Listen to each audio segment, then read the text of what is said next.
So there is a tension that exists in Christianity. You see, in Ephesians 2, Paul will tell us that our salvation is through grace by faith and not the result of anything we have done.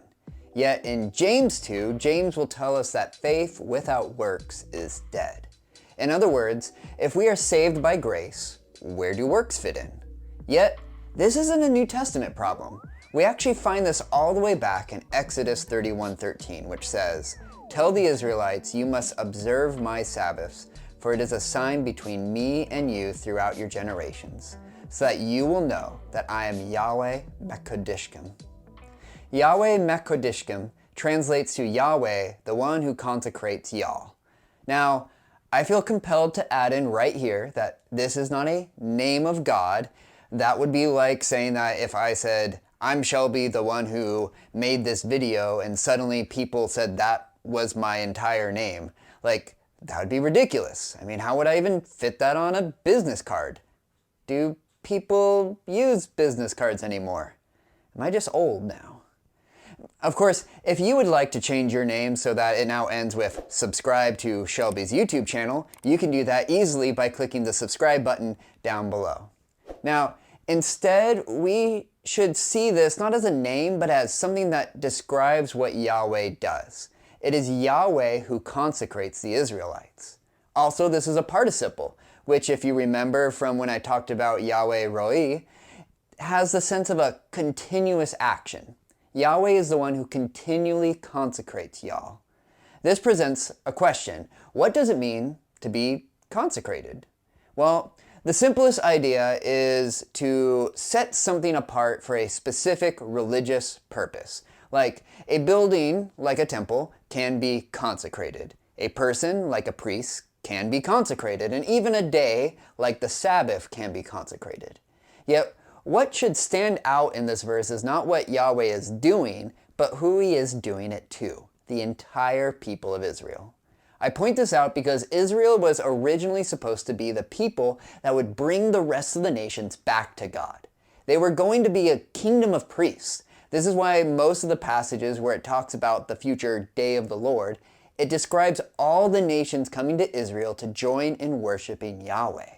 And as Christians, we have been grafted into this promise. Peter shows this when in 1 Peter 1, he states how we have all become a consecrated priesthood.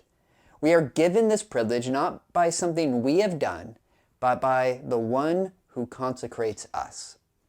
But I want to go back to this verse in Exodus because this is the first time Yahweh uses this language to describe himself as the one who consecrates. Here we find that tension I mentioned before. Yahweh is the one who consecrates, yet there's an action. There's some kind of work that is required of the people. But notice what job the people are supposed to be doing since Yahweh is going to consecrate them.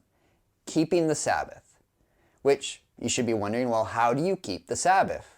Well, I think I heard it best recently on a podcast done by this guy named Marty Solomon. When describing what the Sabbath is, he said, "We rest, we play, no work. God loves us." You see, the Sabbath is the ultimate reminder that Yahweh is our provider, defender, and caretaker.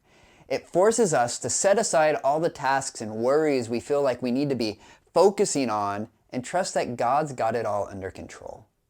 As humans, and especially as people living in a Western society, we want to do things ourselves. Like, we idolize those who pull themselves up by their bootstraps. Yet, the more we learn about Yahweh, the more we should see that that is a false idol. Yahweh over and over again through his name, his nature, and his actions weaves for us a story of how he is the one that will take care of us. We only need to trust that story. Yahweh was telling the Israelites that one of the reasons to keep the Sabbath was because he was the one who would consecrate them. It would be through resting that they would be set apart for God's purposes. This reminder that Yahweh Makkodishkem shows up the most in Leviticus. And that shouldn't be a surprise because Leviticus is all about the priesthood. There's all these rules and sanctions on how the people of Israel will consecrate the tabernacle and the equipment used in it and the priests who serve in it. Yet, after each of these rules, there's a reminder, Yahweh Makkodishkem.